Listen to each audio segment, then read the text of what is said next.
My name is Joseph Johnson, and I am a PhD candidate in the Department of Engineering Sciences and Applied Mathematics. And I am here to talk to you today about the power of advertising, making us, the consumer, pay more for similar products. Has this ever happened to you? Have you been out shopping at like Target, and as you peruse the aisles, you see some paper towels you might want, and you see a brand that you know quite well, say Bounty. You keep scanning the aisles, and you see another brand that you aren't quite familiar with. Let's say it's Boardwalk paper towels. You look at the prices, you compare the two, and you notice that Bounty still costs more. You still go with Bounty. Why is that? Well, that is the power of advertising. Advertising plays a huge role in our spending decisions. The whole point of advertising is to take wary customers, show them a message about that product's quality, and then in turn, turn that customer into a loyal customer. So if this is the power of advertising, one question that you might have is, should all companies advertise? Well, let's see what companies actually do. The data shows that there's mainly two choices. Here behind me is a histogram showing advertising expenditure for publicly traded companies. And you might notice that this distribution is bimodal, meaning that there's two peaks. Specifically, there's one peak at 0, indicating that these companies chose not to advertise. I'll call these companies generic brand goods. There's another peak a little bit farther along, indicating that these are companies who spend a lot on advertising. I'll call these companies name brand goods. So going back to the paper towel example, Boardwalk paper towel was a generic brand paper towel, and it did not spend anything on advertising, and hence did not convince you that it was worth more, going for about 88 cents.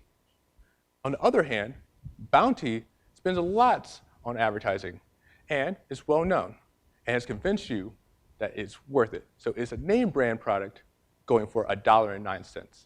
That's about 25% more than Boardwalk.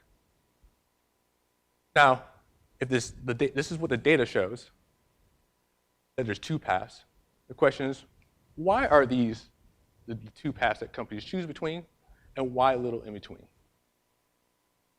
Well, here is where I come in. I am a mathematician, and mathematicians love to explain the world using mathematical models.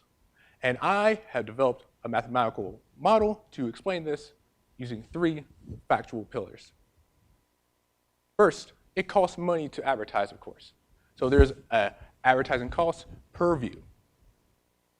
Second, there is a response to advertising. Specifically, advertising generates demand, and demand generates an increase in price.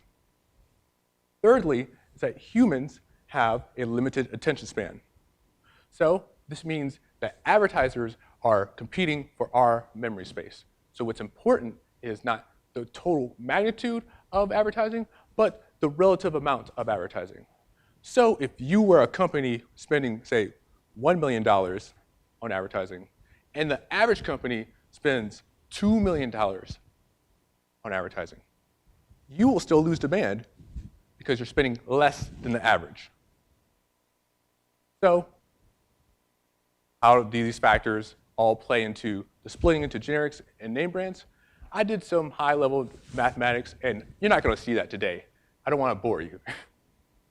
But I boil it down to one curve that relates the cost of advertising to the response. And all you need to do is determine whether you're above or below this curve. So when you're below this curve, this means you get a high response to ads relative to the cost. So there's a large price increase relative to the cost. And in this case, companies will split due to the profitability of advertising and the competition. So just to visualize that for you, I have a simulation of this competition for you. Here you'll see a changing histogram specifically, these companies will change so that they increase their profit. And the green region indicates that increasing your advertising increases your profit, so you should increase your advertising in the green region. The red region indicates that you should decrease your advertising because decreasing your advertising increases your profit. So I'll let this movie play for a bit. And what you'll notice is that these companies will split apart into two groups. And specifically, the group that is spending the most will accelerate their advertising expenditures until the second group that is spending less on advertising only has one choice, which is to send their advertising to zero. So in this case, name brand companies dominate their competition, leading to their competitors becoming generics. But what happens when we are above this curve? Well, this one is easy.